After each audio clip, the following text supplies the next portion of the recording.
د واخان د سړک پروژه چې څه باندې 100 کیلومتره اوږدوالی لري د هغو مهمو پروژو له جملې څخه ده چې د اسلامي امارت له بیا واکمنېدو وروسته ورته جدي پام شوی. واخان د افغانستان د بدخشان ولایت ولسوالۍ او غرنۍ سیمه ده چې د منځنۍ اسیا په زړه او د افغانستان په شمال ختیځ برخه کې د شمال لخوا د پامیر، د سویل لخوا د قرقورم او د لویدیځ لخوا د هندوکش غرونو په منځ کې واقع ده. تازه د ریاست الوزرا اقتصادي معاونیت ویلي چې د دې سیمې ستراتیژیکي پروژې د لومړي فاز 80% او د دویم فاز 4 چاري بشپړې شوې دي.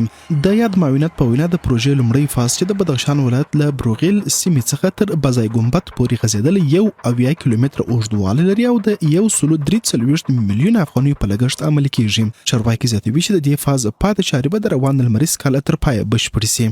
د بدخشان ولایت د واخان ولسوالۍ د سرحدي بروغیل څخه بیا د چین تر پولې پورې په مجموع کې دا سړک 160 کیلومتره اوږدوالی لري او دا سړک په دوه فازه دی. اول فاز د بوزای ګمبت څخه بیا د چین تر پولې پورې چې شاوخوا 50 کیلومتره اوږدوالی لري او د سرحدي بروغیل څخه بیا تر بوزای ګمبت پورې شاوخوا 80 کیلومتره دی او د دې سړک په اوږدو کې 4 لوی پلونه دي، پلچکونه دي، محافظوي دیوالونه دي، استنادي دیوالونه دي. موږ امید لرو چې د کال 1415 تر اخره پورې به دا سړک په جغل ډول د چین تر پولې پورې ورسیږي.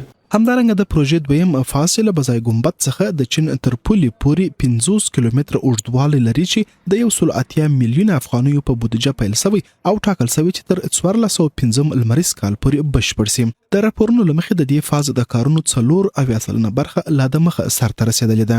استفاده از کوریدور واخان هم میتونه به سود اقتصاد ما تمام شه و هم به کشور ایران و در عین حال به خود کشور چین. بر پیمانی که ما روند استفاده از این کوریدور سریعتر بسازیم طبیعتا در نوع خود میتونه به بالندگی اقتصاد همه کشورهای ذی داخل تمام شود.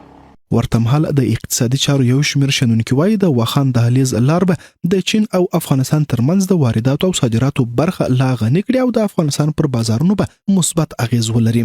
دوی دغه راز زیاتوي چین په سیمه کې یو اقتصادي هیواد دی او که چیرته دغه لار ورغبل سي هیواد بل اقتصادي اړخه پر خپلو پښو ودرېږي. دمګړي واخان کوریډور کې شته پر هغه شکل باندې جوړ کړی چې کوم شکل باندې ترتیبات ورته نیول شوي دي. دا په لویه پیمانه باندې د اقتصادي پرمختګ لپاره زمینه برابر کړي. صادرات او واردات او په دې باندې په داخل افغانستان کې زموږ صنعت او زراعت پر خو باندې ودرېږي. موږ به د باثبات اقتصاد پر لور باندې ګام سره واخلو او ترڅنګ د سیاست په اړه کې موږ د چین سره به ارتباط پیدا کوو. افغانستان به د خپل گاونډیو ترمنځ د څلورلارې حقیقي بڼې ته ورسیږي.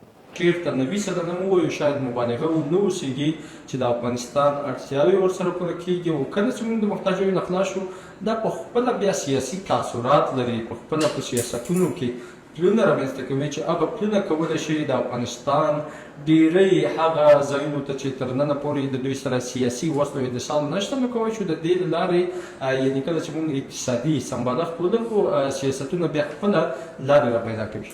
د واخان دهلیز پروژه چې د افغانستان د اقتصادي راتلونکي لپاره یو بنسټیزه او ارزښت لرونکې بدل کېږي اوس د بشپړېدو پر لور په چټکۍ روانه ده او تمه کېږي چې په نږدې کلونو کې به د سیمې د سوداګرۍ او ترانزیت په ډګر کې د پام وړ بدلونونه راولي.